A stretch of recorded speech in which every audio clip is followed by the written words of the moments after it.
स्वागत है दोस्तों आप सभी का सौरभ स्टडी पॉइंट में।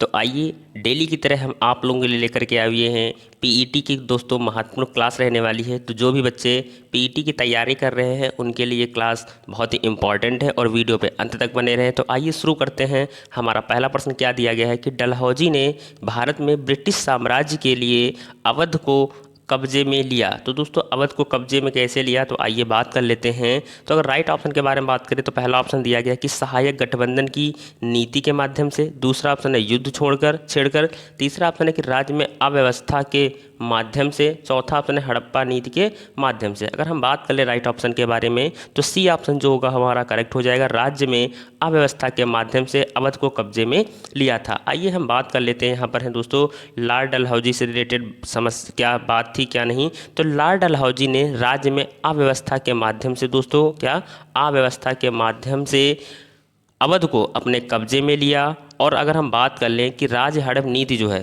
राज्य हड़प जो नीति है, अगर हम बात करें यहाँ पर राज्य हड़प नीति के बारे में अगर हम बात करें, एग्जाम में क्वेश्चन भी पूछा जाता है कि 1848 से दोस्तों ये 1848 से 56 तक, कब से 1848 से 56 ईस्वी तक लॉर्ड डलहौजी द्वारा लागू की गई थी। तो अगर पूछा जाता है कि हड़प्पा सभ्यता जो हड़प्पा राजनीति है वो किसके द्वारा लागू की गई थी, डलहौजी के द्वारा लागू की गई थी। और कब 1848 से 56 ईस्वी तक इसको लागू किया गया था। तो आइए बात कर लेते हैं, अगले प्रश्न पर चलते हैं कि अगला प्रश्न हमारा क्या रहने वाला है। हम आपको वही प्रश्न करा रहे हैं जो एग्जाम में आपके बार बार पूछे जाएंगे। और ये जो पेपर हम आपको करा रहे हैं दोस्तों, अगर हम बात कर ले तो ये 16 अक्टूबर को, कब हुआ था, ये 16 अक्टूबर को ये पेपर हुआ था दोस्तों 2022 में सेकेंड पाली में। कब हुआ था, सेकेंड पाली में। हम वही प्रीवियस ईयर सेट आपको लेकर के आए हुए हैं जिसमें से आप आइडिया लगा सकते हैं कि पेपर किस लेवल तक पूछा जा सकता है। आइए देखते हैं अगला प्रश्न हमारा क्या है कि हड़प्पा के एक बंदरगाह का नाम लिखिए। हड़प्पा के एक बंदरगाह का नाम लिखिए। तो आइए बात कर लेते हैं हम यहाँ पर राइट ऑप्शन के बारे में कि इसका राइट ऑप्शन क्या रहने वाला है। तो देखते हैं, पहला ऑप्शन हमारा यहाँ पर क्या दिया गया, लोथल, दूसरा ऑप्शन दिया गया नागपट्टनम, तीसरा ऑप्शन दिया गया महास्थानगढ़, चौथा ऑप्शन दिया गया है सिकंदरिया। तो अगर हम बात करें यहाँ पर राइट ऑप्शन के बारे में तो लोथल जो जवाब होगा हमारा करेक्ट हो जाएगा। तो हड़प्पा के एक बंदरगाह का नाम क्या हो जाएगा, लोथल हो जाएगा। तो इस तरह से जो राइट ऑप्शन हमारा क्या हो जाएगा, ए ऑप्शन करेक्ट हो जाएगा। लोथल ऑप्शन जो होगा हमारा राइट रहने वाला है। आइए देखते हैं अगला प्रश्न है कि बंगाल में आंदोलन के दौरान तिरंगा झंडा डिजाइन किया गया था। तो दोस्तों बंगाल में आंदोलन के दौरान तिरंगा झंडा डिजाइन किया गया था। तो आइए बात कर लेते हैं किस आंदोलन के दौरान, खिलाफत आंदोलन के दौरान, सविनय अवज्ञा के आंदोलन के दौरान, या स्वदेशी आंदोलन के दौरान, या दांडी मार्च के दौरान। आइए हम बात कर लेते हैं राइट ऑप्शन के बारे में। तो स्वदेशी आंदोलन के दौरान जो है वो झंडा डिजाइन किया गया था जिसमें लाल, हरा और पीला कलर था। दोस्तों कैसा था, लाल, हरा और पीला कलर था। तो ये स्वदेशी आंदोलन के दौरान जो है तिरंगा झंडा तैयार किया गया था। आइए बात कर लेते हैं, अगले प्रश्न पर चलते हैं कि अगला प्रश्न हमारा क्या रहने वाला है। तो बात करते हैं कि दिया गया है कि खलीफा की अस्थायी शक्तियों की रक्षा के लिए मार्च में बॉम्बे में एक खिलाफत समिति का गठन किया गया था। तो कब किया गया था, खलीफा की अस्थायी शक्तियों की रक्षा के लिए मार्च में बॉम्बे में एक खिलाफत समिति का गठन किया गया था। तो आइए बात कर लेते हैं 1919 में, 1931 में, 1909 में, 1930 में। तो अगर हम बात करें यहाँ पे राइट ऑप्शन के बारे में तो इसका जो राइट ऑप्शन हो जाएगा हमारा क्या हो जाएगा दोस्तों, 1919 में। कब किया गया था, मार्च 1919 में बॉम्बे में एक खिलाफत समिति का गठन किया गया था। तो इस तरह से जो हमारा ए ऑप्शन हो जाएगा वो हमारा क्या हो जाएगा, करेक्ट हो जाएगा। आइए बात कर लेते हैं, अगले प्रश्न पर चलते हैं। अगला प्रश्न हमारा बहुत ही महत्वपूर्ण रहने वाला है कि भारत सरकार अधिनियम 1935 के अनुसार मुख्य न्यायाधीश के साथ कितने न्यायाधीशों की नियुक्ति की गई थी। बहुत ही इंपॉर्टेंट क्वेश्चन है कि अधिनियम 1935 के अनुसार मुख्य न्यायाधीश के साथ में कितने न्यायाधीशों की नियुक्ति की गई थी। आइए बात कर लेते हैं 7 न्यायाधीशों की, इनमें से कोई नहीं, 6 न्यायाधीशों की, या 5 न्यायाधीशों की। तो बात करें राइट ऑप्शन के बारे में अगर तो सही ऑप्शन हमारा जो हो जाएगा करेक्ट होगा, 6 न्यायाधीशों की। कितनी, 6 न्यायाधीशों की जो है नियुक्ति की गई थी। आइए अगले प्रश्न पर चलते हैं। अगला प्रश्न हमारा क्या दिया गया है कि निम्नलिखित में से किनके द्वारा 1857 की क्रांति की शुरुआत की गई थी। बहुत ही इंपॉर्टेंट है, आप किसी भी एग्जाम में अगर बैठते हैं तो एक क्वेश्चन जरूर आपको देखने को मिलता है। तो निम्नलिखित में से किनके द्वारा 1857 की क्रांति की शुरुआत की गई थी। तो पहला ऑप्शन है सिपाहियों द्वारा, दूसरा ऑप्शन है बागान श्रमिकों द्वारा, तीसरा ऑप्शन है किसानों द्वारा, चौथा ऑप्शन है जमींदारों द्वारा। तो अगर हम बात कर ले यहाँ पे राइट ऑप्शन के बारे में, तो इसका जो करेक्ट ऑप्शन हो जाएगा हमारा क्या हो जाएगा, सिपाहियों के द्वारा शुरू की गई थी। किसके द्वारा की गई थी, सिपाहियों के द्वारा शुरू की गई थी। आइए अगले प्रश्न पर चलते हैं कि अगला प्रश्न हमारा क्या दिया गया है, अरावली पर्वत श्रेणी में सबसे ऊंचा शिखर कौन सा है।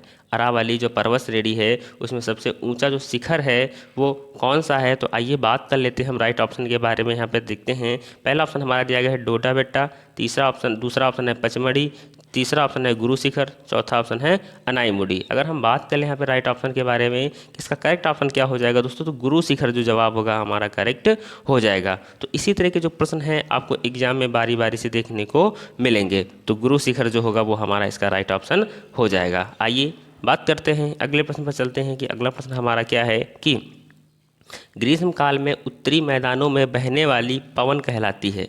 ग्रीष्मकाल में जो उत्तरी मैदानों में जो पवनें बहती हैं वो क्या कहलाती हैं। पहला ऑप्शन है काल वैसाखी, दूसरा ऑप्शन है मैंगो सावर, तीसरा ऑप्शन है लू, चौथा ऑप्शन है व्यापारिक पवनें। तो अगर हम बात करें यहाँ पे राइट ऑप्शन के बारे में कि इसका जो राइट ऑप्शन हो जाएगा हमारा क्या हो जाएगा दोस्तों, तो लू ऑप्शन जो होगा वो हमारा करेक्ट हो जाएगा। तो ग्रीष्मकाल में उत्तरी मैदानों में जो बहने वाली पवन होती हैं वो कौन सी होती हैं, लू होती हैं दोस्तों। तो सी ऑप्शन जो होगा हमारा राइट हो जाएगा। तो दोस्तों उम्मीद करते हैं कि आप लोगों को ये क्लास बहुत अच्छे से समझ में आ रही होगी और एग्ज़ाम जो आप लोगों का होने वाला है अक्टूबर में 28 या 29 डेट में जो होने वाला है दोस्तों, उसमें आपको इसी तरह के प्रश्न सारे देखने को मिलेंगे। आइए बात कर लेते हैं अगले प्रश्न पर चलते हैं कि अगला प्रश्न है कि भारत की मानक यामोत्तर रेखा है। भारत की मानक यामोत्तर रेखा है तो कौन सी है। तो आइए बात कर लेते हैं। तो अगर हम बात करें राइट ऑप्शन के बारे में दोस्तों, पहला ही ऑप्शन हमारा इसमें करेक्ट हो जाएगा, 82 डिग्री 30 डैश पूरब देशांतर।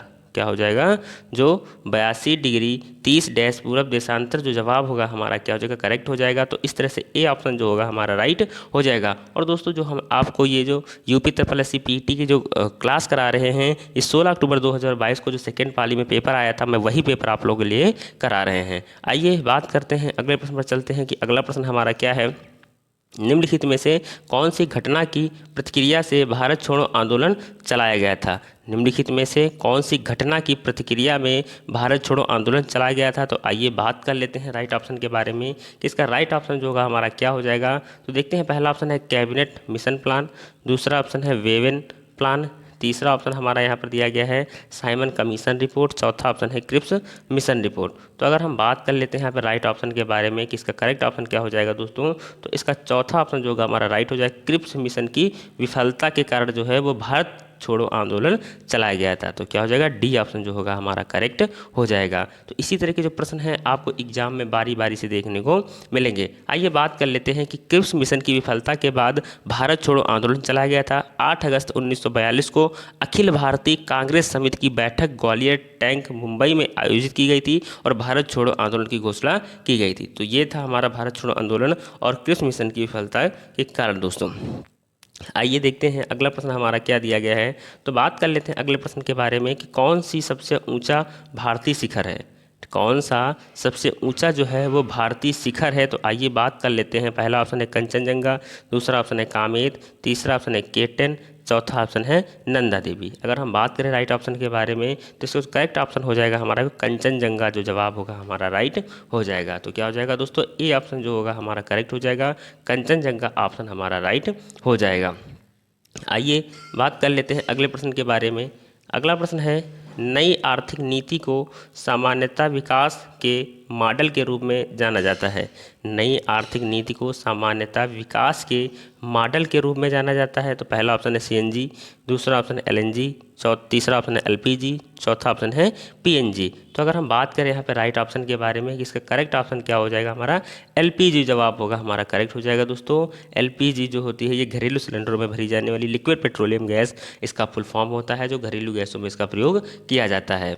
आइए इसी के साथ में हम बढ़ते हैं अगले प्रश्न पर कि अगला प्रश्न हमारा क्या दिया गया है। तो देखते हैं अगला है कि कोई भी कंपनी एक सरकारी कंपनी है यदि उसमें कम से कम प्रदत्त पूंजी सरकार के अधिकार में होती है। तो अगर क्वेश्चन को हमको बहुत अच्छे से समझना है, क्वेश्चन में क्या बताया जा रहा है कि कोई भी कंपनी एक सरकारी कंपनी है कब, यदि उसमें कम से कम प्रदत्त पूंजी सरकार के अधिकार में होती है। तो आइए बात कर लेते हैं, अगर हम इसके बारे में बात करें दोस्तों कि इस क्वेश्चन में क्या पूछा जा रहा है कि किसी सरकार कंपनी की कम से कम 51% पूंजी सरकार के हाथों में होती। कितनी दोस्तों?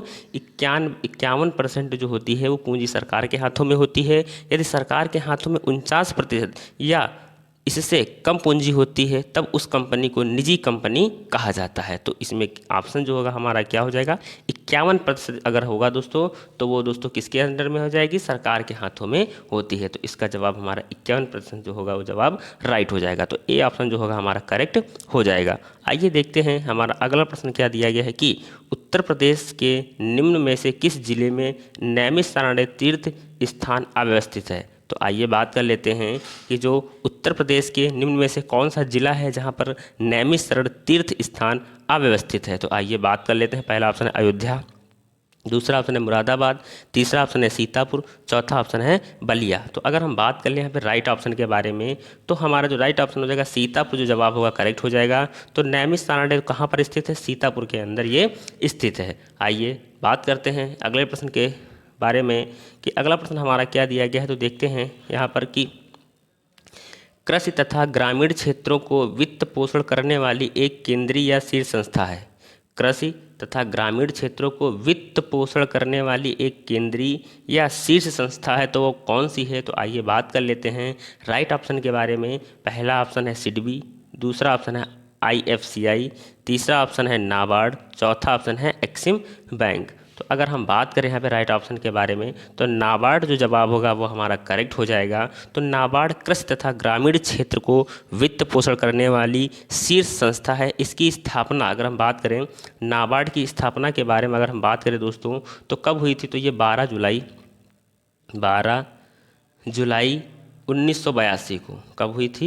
12 जुलाई एग्जाम में पूछा जा सकता है दोस्तों। तो 12 जुलाई 1982 की उसकी स्थापना हुई थी। और नाबार्ड का अगर फुल फॉर्म बात करें तो national bank for agriculture and rural development हमारा आंसर हो जाएगा। अगर इसका दोस्तों फुल फॉर्म पूछा जाता है तो आप लोग बता सकते हैं कि national bank for agriculture and rural development हमारा जो फुल फॉर्म इसका हो जाएगा। तो आइए इसी के साथ में हम अब बढ़ते हैं अगले प्रश्न पर कि अगला प्रश्न हमारा क्या रहने वाला है। तो देखते हैं कि 1991 के आर्थिक सुधारों के द्वारा निम्न में से किस समस्या की ओर ध्यान दिया गया था।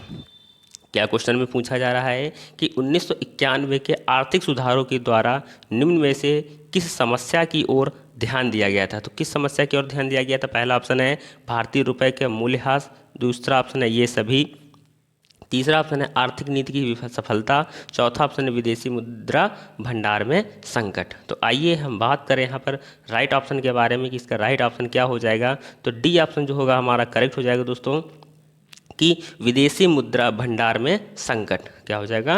विदेशी मुद्रा भंडार में संकट जो जवाब होगा वो हमारा क्या हो जाएगा? करेक्ट हो जाएगा। आइए इसी के साथ में हम बढ़ते हैं अगले प्रश्न पर। अगला प्रश्न हमारा क्या दिया गया है कि हॉलमार्क लोगों का उपयोग निम्न में से किसके लिए होता है। तो जो हॉलमार्क लोगों का उपयोग किसके लिए होता है? तो आइए बात करें। पहला ऑप्शन है कृषि उत्पादन, दूसरा ऑप्शन है इलेक्ट्रॉनिक वस्तुएं, तीसरा ऑप्शन है विद्युत वस्तुएं, चौथा ऑप्शन है जेवर। तो अगर हम बात करें यहाँ पे राइट ऑप्शन के बारे में कि इसका करेक्ट ऑप्शन क्या रहने वाला है तो जेवर हमारा जो ऑप्शन हो जाएगा वो राइट हो जाएगा। हॉलमार्क लोगों का उपयोग जेवर के लिए होता है। यह बहुमूल्य वस्तुओं की गुणवत्ता को प्रमाणित करने के लिए लगाया जाता है। क्या किस लिए लगाया जाता है दोस्तों? जो बहुमूल्य वस्तुएं होती हैं उनकी गुणवत्ता, उनकी क्वालिटी को प्रमाणित करने के लिए लगाया जाता है। तो इस तरह से डी ऑप्शन हमारा करेक्ट हो जाएगा। आइए देखते हैं अगला प्रश्न हमारा यहाँ पर क्या दिया गया है कि वे आदर्श हैं जिन्हें राज्य को नीतियों का निर्माण करते समय ध्यान में रखना चाहिए। तो वे आदर्श कौन से हैं जिन्हें राज्य की नीतियों का निर्माण करते समय ध्यान में रखना चाहिए? तो पहला ऑप्शन है मौलिक अधिकार, दूसरा ऑप्शन है समाजवाद, तीसरा ऑप्शन है गांधीवाद सिद्धांत और चौथा ऑप्शन है राजनीति के निदेशक सिद्धांत। तो अगर हम बात करें यहाँ पे राइट ऑप्शन के बारे में कि इसका राइट ऑप्शन क्या हो जाएगा दोस्तों, तो अगर बात कर लेते हैं तो हमारा जो डी ऑप्शन दिया गया है वही हमारा क्या हो जाएगा? करेक्ट हो जाएगा। तो राजनीति के निदेशक सिद्धांतों को दोस्तों निर्माण करते समय हमको ध्यान में रखना चाहिए। तो इस तरह से डी ऑप्शन जो होगा हमारा राइट हो जाएगा। तो आइए देखते हैं अब अगला प्रश्न हमारा क्या दिया गया दोस्तों। तो बात कर लेते हैं आप अगले प्रश्न के बारे में कि दिया गया है कि निम्न में से किसमें मौलिक कर्तव्यों को उल्लिखित किया गया है। तो निम्न में से किसमें मौलिक कर्तव्यों को उल्लिखित किया गया है। तो आइए देखते हैं भाग 4 के का में, अनुसूची 4 का में, भाग 3 में या भाग 4 में। तो इसका अगर हम राइट ऑप्शन हम बात करें तो हमारा जो पहला ऑप्शन हो जाएगा राइट हो जाएगा, भाग 4 का में जो है वो मौलिक कर्तव्यों को उल्लिखित किया गया था। किसको किया गया था? मौलिक कर्तव्यों को उल्लिखित किया गया था। तो इस तरह से हमारा जो ए ऑप्शन हो जाएगा क्या हो जाएगा? करेक्ट हो जाएगा। आइए इसी के साथ में हम बढ़ते हैं दोस्तों अगले प्रश्न पर। अगला प्रश्न हमारा क्या दिया गया है तो देखते हैं कि भारतीय संविधान का अनुच्छेद 343 किसके बारे में है। तो भारतीय संविधान का जो आर्टिकल 343 है वो किसके बारे में है? पहला ऑप्शन है भारत के राष्ट्रपति के बारे में, दूसरा ऑप्शन है संघ की राजभाषा में, तीसरा ऑप्शन है राज्यपाल द्वारा विशेष संबोधन में, चौथा ऑप्शन है संसद के संविधान में। तो आइए बात करें हम राइट ऑप्शन के बारे में कि इसका जो राइट ऑप्शन हो जाएगा हमारा क्या हो जाएगा दोस्तों? तो इसका करेक्ट ऑप्शन बी ऑप्शन है, संघ की राजभाषा के बारे में है। किसके बारे में है? संघ की राजभाषा के बारे में है। तो बी ऑप्शन हो जाएगा हमारा करेक्ट हो जाएगा। आइए देखते हैं हमारा अगला प्रश्न क्या है कि निम्न में से कौन सा अनुच्छेद धन विधेयक को परिभाषित करता है। निम्न में से कौन सा जो आर्टिकल है वो धन विधेयक को परिभाषित करता है। तो आइए बात करें, पहला ऑप्शन है आर्टिकल 110, दूसरा ऑप्शन इनमें से कोई नहीं, तीसरा ऑप्शन है आर्टिकल 112, चौथा ऑप्शन है आर्टिकल 111। तो अगर हम बात करें राइट ऑप्शन के बारे में तो इसका जो करेक्ट ऑप्शन हो जाएगा हमारा क्या हो जाएगा? आर्टिकल 110 जो होगा हमारा जवाब सही हो जाएगा। क्या हो जाएगा? आर्टिकल 110 हमारा जो ऑप्शन होगा वो करेक्ट हो जाएगा। आइए इसी के साथ में हम अब बढ़ते हैं अगले प्रश्न पर। अगला प्रश्न हमारा दिया गया है कि निम्न में से कौन सा इंद्रधनुष के 7 रंगों में से एक रंग नहीं है। तो इंद्रधनुष में कितने 7 रंग होते हैं? जो हमको ऑप्शन दिए हैं उनमें से एक रंग वो नहीं है। तो आइए बात करते हैं कौन सा नहीं है। तो नीला, सफ़ेद, नारंगी, बैंगनी। तो अगर हम बात करें इसमें से कौन सा वो रंग नहीं है तो इसका जो बी ऑप्शन हो जाएगा करेक्ट हो जाएगा, सफ़ेद जो है वो रंग नहीं है। कौन सा दोस्तों? सफ़ेद रंग नहीं है। आइए इसी के साथ में हम बढ़ते हैं अगले प्रश्न पर। अगला प्रश्न क्या दिया गया है कि निम्न में से किस गैस को ग्रीन हाउस गैस के रूप में नहीं जाना जाता है।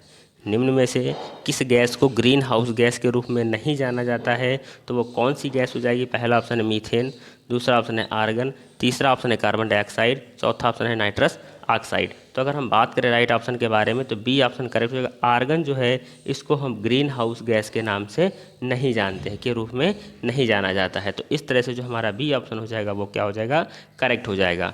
आइए अगले प्रश्न पर बढ़ते हैं कि अगला प्रश्न हमारा क्या रहने वाला है। तो देखते हैं दोस्तों अगला प्रश्न दिया गया यहाँ पर कि वॉशिंग सोडा किसका प्रचलित नाम है। वॉशिंग सोडा किसका प्रचलित नाम है। तो पहला ऑप्शन है कैल्शियम कार्बोनेट, दूसरा ऑप्शन है पोटेशियम कार्बोनेट, तीसरा ऑप्शन है सोडियम कार्बोनेट, चौथा ऑप्शन है मैग्नीशियम कार्बोनेट। आइए बात कर लेते हैं हम राइट ऑप्शन के बारे में। तो सी ऑप्शन करेक्ट हो जाएगा, सोडियम कार्बोनेट। तो दोस्तों वॉशिंग सोडा किसका प्रचलित नाम है? सोडियम कार्बोनेट का नाम है। तो वॉशिंग सोडा या धामन सोडा दोस्तों कुछ भी बोल सकते हैं। और अगर इसका हम सूत्र के बारे में बात करें तो क्या हो जाएगा?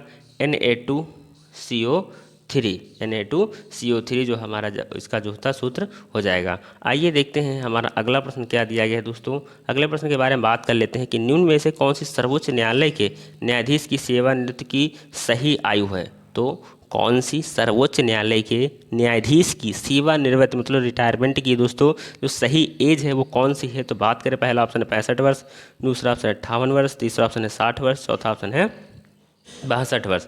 तो आइए देखते हैं कि जो सर्वोच्च न्यायालय के न्यायाधीश की जो सेवानिवृत्ति की जो आयु वो 65 वर्ष की उम्र होती है, जबकि उच्च न्यायालय के न्यायाधीशों की सेवानिवृत्ति की आयु 62 वर्ष होती है। तो अगर हम बात करें इसके राइट ऑप्शन के बारे में तो ए ऑप्शन हमारा करेक्ट हो जाएगा दोस्तों। अगर सर्वोच्च न्यायालय के बारे में बात करते हैं तो उनकी जो आयु होती है वो 65 वर्ष होती है, जबकि अगर उच्च न्यायालय की बात होती है दोस्तों कितनी सी उच्च न्यायालय की अगर बात होती है तो उनकी जो रिटायरमेंट की एज होती है वो कितनी होती है दोस्तों? 62 ईयर होती है। तो आइए इसी के साथ में हम देखते हैं हमारा अगला प्रश्न क्या रहने वाला है। अगला प्रश्न है कि पौधे अपने पोषक तत्व मुख्यतः कहाँ से प्राप्त करते हैं। पौधे अपने पोषक तत्व मुख्यतः कहाँ से प्राप्त करते हैं। पहला ऑप्शन है क्लोरोफिल, दूसरा ऑप्शन है इनमें से कोई नहीं, तीसरा ऑप्शन है प्रकाश, चौथा ऑप्शन है मिट्टी। तो अगर हम बात कर लेते हैं यहाँ पे राइट ऑप्शन के बारे में, किसका जो राइट ऑप्शन हो जाएगा हमारा क्या हो जाएगा, मिट्टी से प्राप्त करते हैं। जो अपने मुख्य पोषक तत्व होते हैं वो पौधे कहाँ से प्राप्त करते हैं, मिट्टी से प्राप्त करते हैं। तो दोस्तों आप लोगों को ये क्लास कैसी लगी आप लोग हमें कमेंट बॉक्स में कमेंट करके बता सकते हैं,